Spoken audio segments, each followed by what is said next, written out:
The instant Judge Harper's gavel cracked through the suffocating hush of that packed federal courtroom, the entire gallery seemed to freeze in a single communal heartbeat. Reporters with cameras poised halfway to their eyes stopped clicking. Pens hovered like fainting birds above yellow legal pads. Even the bailiff's exhale stalled mid-breath. Every gaze locked on Sean Diddy Combs, the mogul who once proclaimed no one could hold him down, just as the colour drained from his face in slow, shocking spirals. One trembling second later, he folded in on himself, knees buckling, torso crumpling toward the polished hardwood. Gasps shot across the chamber like loose electricity. But it wasn't the collapse that detonated panic. It was the shadow cast by the man responsible. Across the aisle, Curtis 50 Cent Jackson sat serenely behind a fortress of black hard drives, the faintest ghost of a frown tugging at his mouth. The composure of someone who had already sacrificed every pawn on the board. No spectator, no juror, not even Combs himself knew how many hidden detonations lurked inside those drives. They only knew a 2-decade-long fuse had just been lit. Outside that courthouse, dawn had bloomed soft pink over lower Manhattan, giving no hint of the cultural earthquake to come. Spectators queued before sunrise, shivering in cheap coffee steam, gossiping in hushed snippets about racketeering statutes they barely understood. Court staff flitted past like stagehands before curtain, lugging evidence carts and clipboards. Diddy had rolled up in a pristine charcoal three-piece, peak lapels slicing the morning chill, sunglasses gleaming, stride loose, chin lifted. Exactly the posture of a man certain that decades-deep influence cannot crumble in broad daylight. Minutes later, Jackson strode through the metal detectors in a navy suit so sharp it could shear whispers, jaw clamped tight like a sealed vault. There were murmurs. Everyone knew these two men shared a history of lyrical jabs and boardroom battles, but no one predicted they would converge in a courtroom built for mobsters. The first shockwave rippled when the clerk announced an 11th-hour witness substitution, Curtis Jackson. The gallery stiffened. Even Harper, who once presided over tri-state crime syndicate trials, raised an eyebrow. Jackson swore to tell the truth. The oath sounded almost personal, and sat. "I've waited 20 years for this," he began, voice steady enough to lower the thermostat. Defense counsel bolted upright, objecting to surprise testimony, but the prosecution volleyed back. Newly authenticated evidence of overwhelming relevance. After a tight sidebar in murmured tones, Harper issued a single seismic word: overruled. Oxygen thinned. The audience leaned forward, as though gravity itself had tilted toward the stand. Jackson traced the origin story of his archive. Back in 2003, still bleeding notoriety from 9 bullets, he'd been lured to a rum-soaked Hamptons bash at Combs's palatial estate. The invitation glimmered like salvation. Doors flung wide to the gatekeeping monarch of hip-hop. Yet the mansion's marble corridors teemed with cameras disguised as vintage sconces. Guests flitted like skittish birds, and security guards collected phones near a sculpture garden lined with torchlit hedges.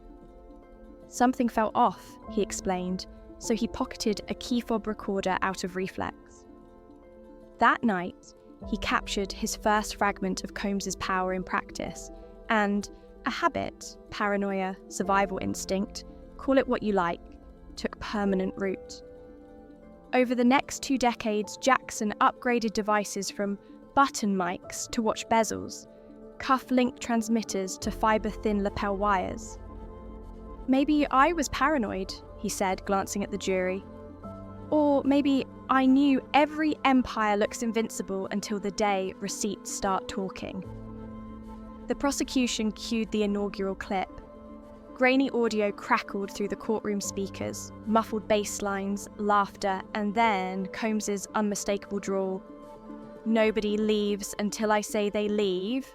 Nobody tells me no." A woman's voice, quivering like rice paper, pleaded, "Please, I just want to go home." A chorus of gasps fluttered through the gallery. 2 jurors clasped their own elbows as though bracing for cold. Clip 2 jumped to 2007. "I own everybody in this room," Combs snarled, fury slicing through studio chatter. Several now household names could be heard murmuring assent. Objection. Overruled. Clip 3, 2012, carried instructions for a so-called freak-off. Phones confiscated, NDAs signed in triplicate, usual supplies doubled. Clip 4 landed in 2016, weeks before Cassie Ventura's hotel hallway assault captured on viral surveillance footage. "She's getting too independent," Combs' recorded voice warned. "I'll remind her who's in charge." Cassie's attorneys, parked near the rear aisle, exchanged grim nods. Somewhere in the press pen, a seasoned reporter muttered an expletive under her breath. With each playback, Combs' posture deflated. The once brisk pen in his hand went slack, then slipped entirely. Sweat beaded along his hairline. A tremor skittered through his shoulders. Meanwhile, Jackson, unblinking, guided jurors through an ecosystem of coercion.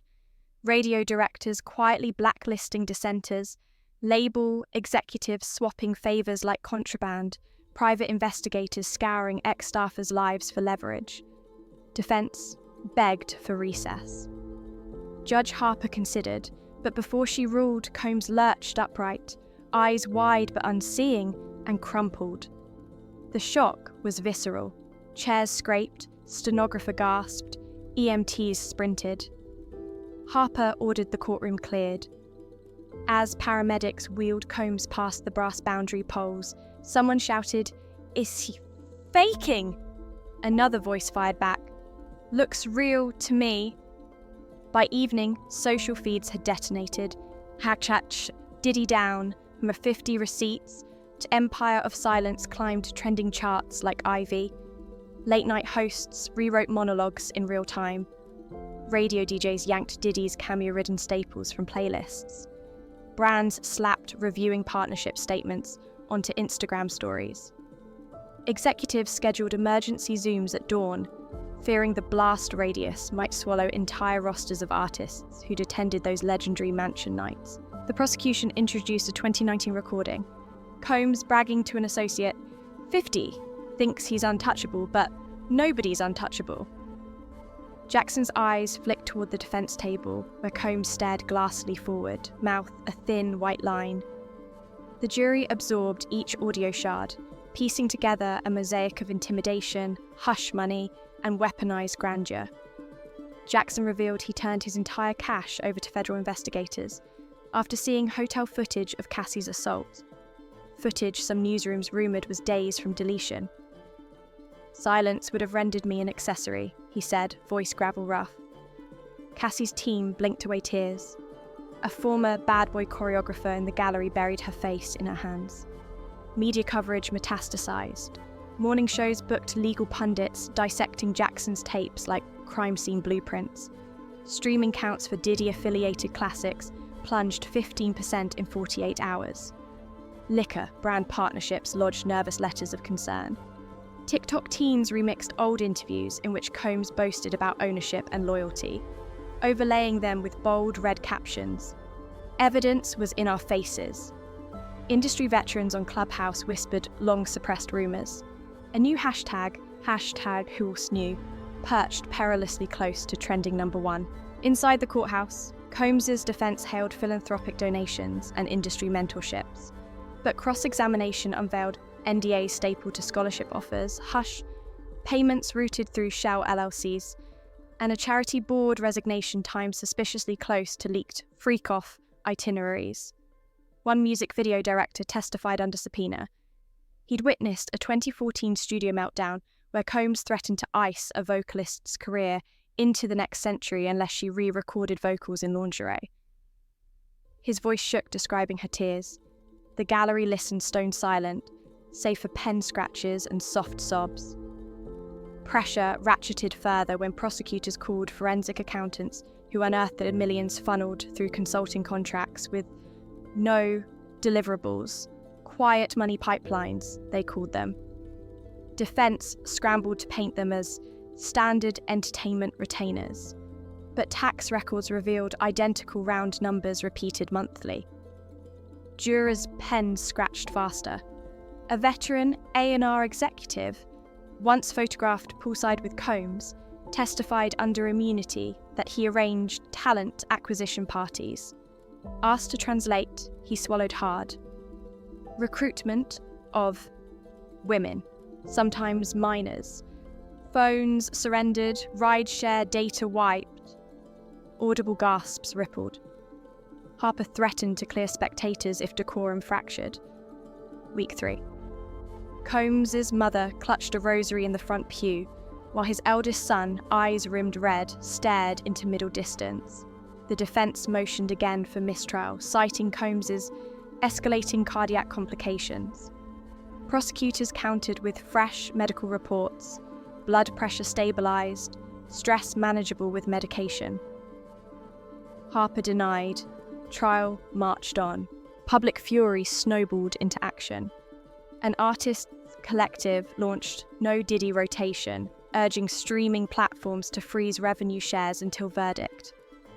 Alumni from Combs's Bad Boy label signed a joint statement condemning systemic exploitation masquerading as mentorship. Several sponsors halted ad buys on his cable network. One liquor conglomerate began emergency label redesigns to erase the mogul's surname. Paparazzi lenses ringed the medical centre where Combs allegedly recovered. His lawyers slipped through back doors, faces cloaked in surgical masks.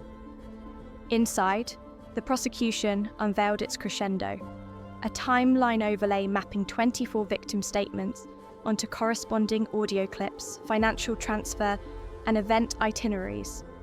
It looked like constellations, each dot connected by arrows converging on Combs's silhouette. A hush settled so deep the gallery could hear the courthouse elevator ding 2 floors down. Harper recessed for lunch. Jurors shuffled out dazed. Reporters bolted for phone banks. The afternoon session delivered the trial's emotional apex. Prosecutors played a 2020 recording captured in Combs's own Bel Air kitchen. He bragged about a starlet who tried to flee a party early, had security block the gate, told her she'd walk out famous or infamous. Her call. Jackson sat transfixed, knuckles whitening. Cassie's attorney exhaled shakily. Combs's shoulders sagged as though every word weighed a brick. Then came Jackson's final turn. Harper permitted him a narrow, concluding statement. He stood, crossed to the jury rail, and removed a battered 2003 flip phone. "This junkyard piece of plastic was my first recorder," he said. "I kept it because it reminds me unchecked power always hunts witnesses." He turned to Combs. "You once rapped, 'Can't nobody hold me down.' The truth, again." He paused, letting silence smash the moment into permanence, then sank back into the witness chair. Nothing, no bravado, no mic drop swagger, just exhaustion carved into muscle and bone. That evening, the judge ordered both sides to prepare for closing arguments. Reporters filed copy at warp speed. Networks cut regular programming for specials titled Empire of Silence and Power versus Power. Families across America ate takeout while commentators replayed the collapse loop, debating sincerity versus performance. Hashtags morphed hourly. Hatch, wake up call, industry reckoning, billion-dollar fall. Defense closings cast Combs as visionary entrepreneur undone by opportunists, pointing at Jackson's own wealth as motive. But prosecutors hammered the systemic pattern. Threats, hush money, recordings, injuries, suicides. They ended with Jackson's words on loop. Opportunity became a leash. Jurors filed out under fluorescent glare to deliberate. Deliberation stretched 47 hours, each tick-tock devoured by cable news countdowns. On the sidewalk, vigil groups burned scented candles in mason jars bearing victims' initials. Across the street, a mobile LED truck aired loops of Combs's philanthropic speeches punctuated with flashing question marks. Brokers quietly dumped shares of Combs-branded tequila distributors. A rival streaming platform launched a curated justice playlist of songs by artists who'd allegedly fled bad boy contracts. When the jury resurfaced, foreman clutching a verdict envelope, the air felt too heavy to breathe. Combs looked gaunt, cheekbones like knife edges. Jackson sat impassive, fingertips pressed together. Harper read the verdict. Guilty on racketeering, sex trafficking, witness intimidation. The moan tearing through the gallery sounded almost seismic, half relief, half grief. Combs's mother collapsed into a marshal's arms. His son sobbed openly. Jackson's shoulders sagged, neither victory nor triumph in the gesture, simply the collapse of a burden carried too long. Bailiffs escorted Combs out in cuffs. Sentencing followed weeks later, a formality turned spectacle. Prosecutors requested 40 years and forfeiture of $120 million. They argued cultural influence had become a weapon. A sentence had to echo loud enough to deter would-be empires of silence. Defense pleaded for mercy, citing lifetime philanthropy and deteriorating health. Harper handed down 35 years, asset forfeiture, lifetime ban from roles involving artist management. Reporters outside transmitted the ruling to millions. Inside, Jackson watched the gavel fall with eyes that looked older than their 40-something years. In the months that followed, ripples turned currents. A congressional subcommittee opened hearings on NDAs in entertainment. Whistleblower hotlines saw triple-digit spikes. Streaming giants earmarked funds for independent artist protections. Cassie released a memoir that topped bestseller lists within hours. Jackson funded a scholarship program for survivors seeking legal degrees. Yet the most haunting residue lingered not in headlines, but in quieter corners. Producers replaying their own memories and wondering which choices had been complicity. Up-and-coming singers questioning every networking invite. Industry power brokers rewriting codes of conduct, partly for optics, partly for fear.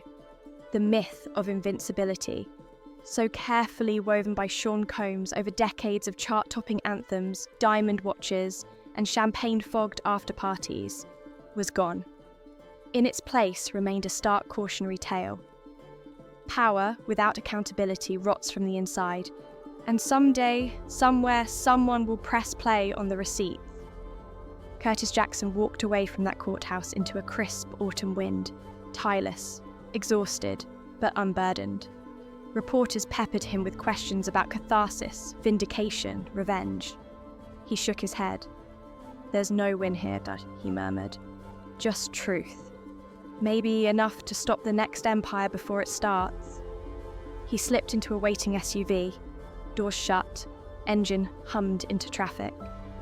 Behind him, the courthouse loomed granite grey against the setting sun, its steps cluttered with stunned spectators staring at the space where an untouchable king once stood, now dethroned by the very stories he thought would never be told.